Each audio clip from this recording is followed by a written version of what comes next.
Political temperatures in Mbeere North constituency, Embu County, are at an all-time high as the November 27th by-elections draw nigh.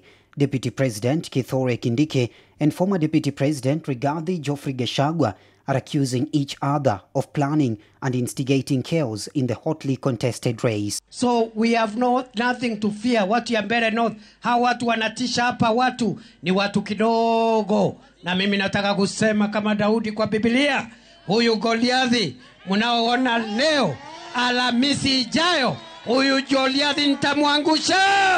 Tunataka kujua William Ruto mkiwa na Kindiki, bei ya uhai ni pesa ngapi? Bei ya uhai ni pesa ngapi William Ruto mkiwa na Kindiki? Mtuambie kama ni milioni 10 William Ruto na Kindiki. Gachagua, who is also the DCP party leader, is also accusing the government of splashing cash on campaigns instead of development. Claims that DP Kindiki rubbishes, saying Gachagua achieved nothing while he was in office. Soprano wamezunguka hapa na pesa na magunia. Wa Mbeere wamekula. Hiyo pesa imetumika Mbeere zaidi ya milioni 600. Ili tosha kuunganisha kila boma Mbeere North ikuwe na stima. I'm telling you. Na uachane na mimi, ukiendelea kunitusi, wewe mzee, wewe nitakuvua nguo. Wewe nitakuweka aibu. Nitakuweka aibu. Mimi nimekuwa waziri wa usalama wa taifa, najua mambo mengi.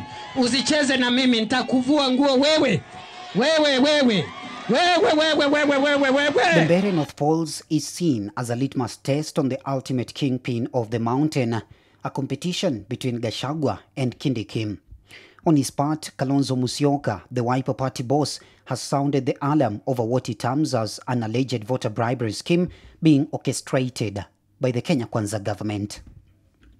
Elvis Omondi, Newspoint.